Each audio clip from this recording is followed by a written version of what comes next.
Hello my dear friend, welcome to education point online. So friend, कैसे हैं आप लोग? आई होप बहुत अच्छे होंगे। मेरे प्यारे बच्चों, आज हम लोग बात करने वाले हैं आरजीपीबी मैथमेटिक्स 2 के मोस्ट इंपॉर्टेंट टॉपिक्स के बारे में बेटा। क्योंकि देखो, आपका पेपर बैक है और अभी भी आप ये मानकर चलो कि आपके पास अच्छा खासा समय है। अगर इस टाइम का आप यूटिलाइज कर लोगे तो नो डाउट आपका मैथमेटिक्स 2 क्लियर हो जाएगा। और आपको इसी बार अपना मैथमेटिक्स 2 क्लियर करना है, क्योंकि अगली बार मर्सी में चला जाएगा।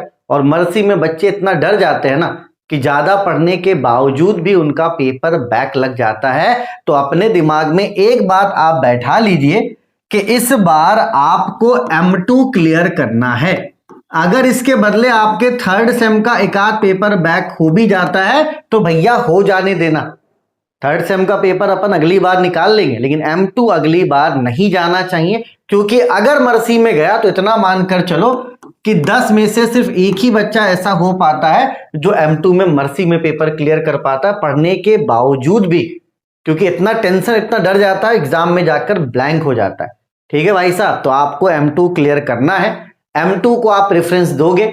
अगर एक आध पेपर आपका थर्ड सेम का बैक हो भी जाता है तो हो जाने देना। ठीक है, पूरा प्रेफरेंस आप M2 को ही दोगे। अगर एक नहीं दो पेपर भी बैक होता है हो जाने दो, क्योंकि M2 को हम मर्सी में नहीं लेकर जा सकते। ठीक है ना। चलिए भाई साहब, तो एक प्रॉपर टाइम आप M2 का निकाल लो, या तो सुबह या तो शाम।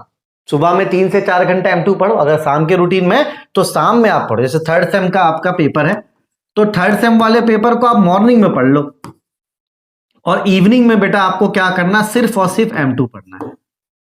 बस इसी चक्कर में आप रहो भैया कि इसी तरीके से आपको करना। और थर्ड सेम में क्या, एग्जाम में गैप भी है। ठीक है, तो अपन गैप का यूज कर लेंगे, पेपर निकल जाएगा, है ना। तो अभी आपको ज्यादा प्रेफरेंस M2 को देना है, क्योंकि थर्ड सेम के पेपर में गैप बहुत है। गैप का यूज करके भी पेपर निकल जाएगा, और अगर लग जाता है तो लग जाने दो। ठीक है, चलिए भैया, तो एकदम क्लियर रहना भाई साहब कि M2 को आपको आधा समय देना है अपनी पढ़ाई का। सबसे पहले आप यूनिट 1 कवर अप करोगे। इसमें सब पढ़ोगे आप, कुछ भी नहीं छोड़ोगे। ठीक है, छोड़ना सिर्फ क्या है बेटा, छोड़ना एग्जैक्ट डिफरेंशियल इक्वेशन का। एग्जैक्ट डिफरेंशियल इक्वेशन का जो स्पेशल केस है ना बेटा, केस नंबर 1 2 3 4 5, इन केस को आपको छोड़ देना।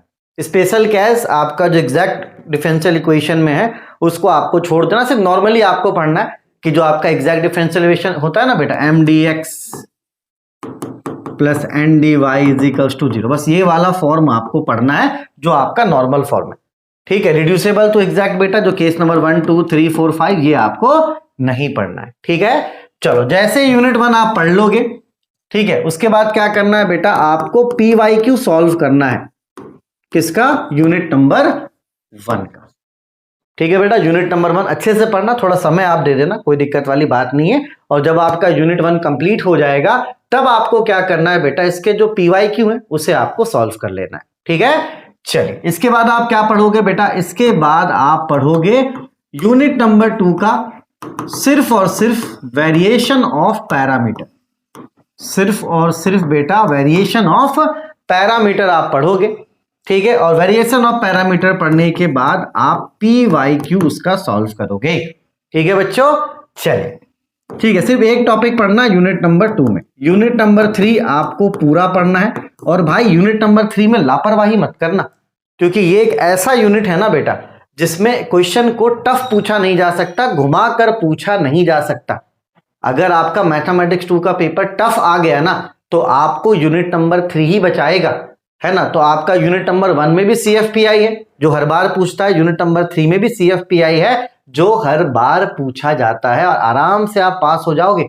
ठीक है, तो यूनिट नंबर 3 आपको पूरा पढ़कर जाना है, कोई भी टॉपिक आप नहीं छोड़ोगे, क्योंकि यूनिट नंबर 3 में क्या है बेटा, आपका क्वेश्चन को टफ पूछा नहीं जा सकता। ठीक है, चलो फिर उसके क्या करना है, आपको PYQs लगा लेना है। ठीक है, तो यूनिट नंबर 1 पूरा, 3 पूरा, 2 का वेरिएशन ऑफ पैरामीटर। आप देखो बेटा, यूनिट नंबर 4 या तो यूनिट नंबर 5, इसमें से कोई एक यूनिट आप पढ़ लेना। अगर कुछ टॉपिक छूट भी जाते हैं तो छूट जाने देना। अगर आप यूनिट नंबर 4 5 में 100% पढ़ सकते हो अच्छी बात है। अगर आप 50% पढ़ सकते हो तो भी अच्छी बात है, अगर आप 70% पढ़ सकते हो तो भी अच्छी बात है। तो मतलब यूनिट नंबर 4 और 5 में कोई भी एक यूनिट आपको करना है, ठीक है। या तो आपको 4 पसंद है तो 4 करो, 5 पसंद है तो 5 करो, पूरा कर सकते हो तो पूरा करो, है ना। कुछ टॉपिक छोड़ने का चाहते हो कि नहीं यार नहीं हो पाएगा तो वो आप छोड़ सकते हो, ठीक है। 4 5 में किसी एक ही यूनिट को क्या करना है बेटा, आपको कवर अप करना है। और इस बार डरो मत, जो पीवाईक्यूज है उनको आप अच्छे से प्रैक्टिस करो, क्योंकि बच्चों को मैंने ये देखा है कि बच्चे पढ़ तो लेते हैं, प्रैक्टिस नहीं करते, इसलिए एग्जाम्स में क्वेश्चन नहीं बनते। तो जितना आप पढ़ोगे उससे ज्यादा आपको प्रैक्टिस भी करना है। अगर 2 घंटा आप पढ़कर कंसेप्ट सीख रहे हो तो 2 घंटा आपको प्रैक्टिस के लिए भी देना है। सिर्फ आप पढ़कर छोड़ दोगे, सब कंसेप्ट आपको आ जाएगा, लेकिन एग्जाम्स में आप नहीं बना पाओगे। एग्जाम्स में वही बच्चा कर पाएगा जो प्रैक्टिस करेगा, ठीक है। चलो, तो अभी M2 का कोर्स 500 है। अगर किसी बच्चे के पास कोर्स नहीं है तो हमारा एप्लीकेशन डाउनलोड करके वहां से कोर्स परचेस करके पेपर क्लियर कर सकता है भाई साहब। बाकी थर्ड सेमेस्टर के भी सब्जेक्ट्स है वो भी अवेलेबल है ना। तो अब देखो, आपको परेशान होने का समय नहीं। कोर्स अगर आपके पास नहीं है, आप परचेस करो, एक जगह कंटेंट मिलेगा, आपका टाइम बचेगा, ठीक है। थर्ड सेम के लिए भी एग्जाम्स का गैप है, अगर आपने थर्ड सेम का भी अभी तक सिलेबस नहीं लिया है, जो भी कोर्स वगैरह, तो आप लेकर पढ़ सकते हो, क्योंकि एग्जाम्स में गैप अच्छे हैं। और अगर आप कोर्स लोगे आपका समय बचेगा, ठीक है। सारा कंटेंट आपको एक जगह पे मिलेगा, तो आप अच्छे से अपने टाइम को यूटिलाइज कर सकते हो। और लगभग सभी का फीस अभी 500 कर दिया गया है, ठीक है। आज के लिए ऑफर है ना। आज अगर आप कोई भी कोर्स परचेस करते हो तो 100 रुपए का ऑफर। आज डेट कितना है बेटा, 21 जनवरी है शायद, या 22, है ना। आज ही के लिए ऑफर है, ठीक है ना। चलिए बेटा, सिर्फ आज ऑफर है, इसके बाद ऑफर नहीं रहेगा, तो इस बात को ध्यान रखना है, ठीक है। चलिए बेटा, तब तक अपने और अपनों का खूब ख्याल रखिए। Take care, bye bye, Tata.